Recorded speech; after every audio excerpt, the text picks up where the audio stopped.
Hello दोस्तों, आज है 11 जुलाई 2026 दिन शनिवार का, हिंदी तिथि आषाढ़ कृष्ण द्वादशी। और आइए बात करते हैं आज के मुख्य समाचार, बड़ी खबरें देश और दुनिया का ताजा अपडेट लेकर हाजिर हो गए। आज का ये वीडियो भी बहुत ही स्पेशल होगा, किसान भाइयों के लिए, युवाओं के लिए, माता और बहनों के लिए, पढ़ने वाले बच्चों के लिए, बड़े बुजुर्गों के लिए और आम जनता से जुड़े कई महत्वपूर्ण फैसले जानने वाले हैं। वीडियो को पूरा ध्यान से आखिर तक जरूर देखते रहिएगा। इस वीडियो को आप लाइक और शेयर भी जरूर कर दीजिएगा। सबसे पहले तो आप देखिए, प्रधानमंत्री नरेंद्र मोदी ऑस्ट्रेलिया से न्यूजीलैंड पहुंच गए हैं। दोनों देश एफडीए डील फाइनल करेंगे। पीएम मोदी ऑकलैंड में 40,000 भारतीयों को संबोधित भी करेंगे। पीएम मोदी अपने 6 दिवसीय दौरे के अंतिम चरण में न्यूजीलैंड पहुंच गए हैं। और आपको बताएं, ये 40 साल बाद किसी भारतीय प्रधानमंत्री की न्यूजीलैंड यात्रा है। इससे पहले साल 1986 में राजीव गांधी न्यूजीलैंड के दौरे पर गए थे। ऑस्ट्रेलिया के अखबारों में भी पीएम मोदी छा गए। किसी ने लिखा मिस्टर इंडिया, तो कई अलग अलग हेडलाइंस देखने को मिले। प्रधानमंत्री नरेंद्र मोदी की ऑस्ट्रेलिया यात्रा को भी वहाँ की मीडिया ने प्रमुखता दी है। देश के प्रमुख अखबारों ने व्यापार, रक्षा, ऊर्जा और निवेश समझौतों को महत्वपूर्ण बताया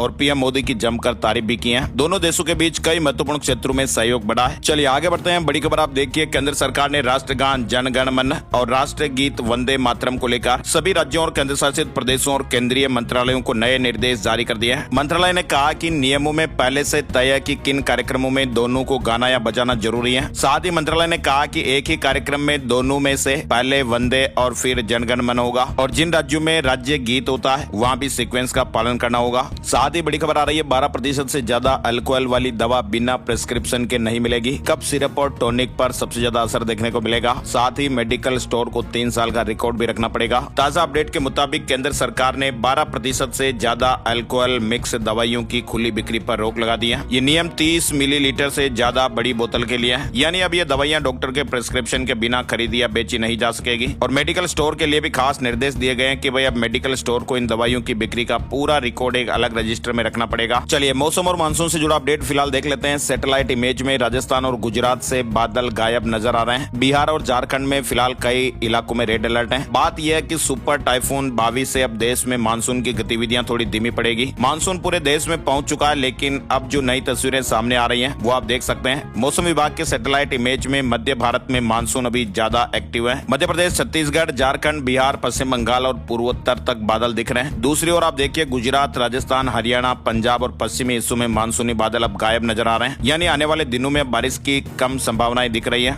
और देश के मानसून के लिए एक और बुरी खबर यह भी है कि फिलीपींस के पास एक प्रशांत महासागर में सुपर टाइफून बावी बना है और ये ताइवान और चीन की ओर बढ़ रहा है। यानी इसका असर 3 से 4,000 किलोमीटर दूर बंगाल की खाड़ी तक इसका असर पड़ रहा है। और जब तक ये तूफान चीन नहीं पहुंचता है तब तक बंगाल की खाड़ी में बारिश कराने वाला एक नया सिस्टम बनने की उम्मीद नहीं है। तो ऐसे में अच्छी बारिश के लिए फिर एक और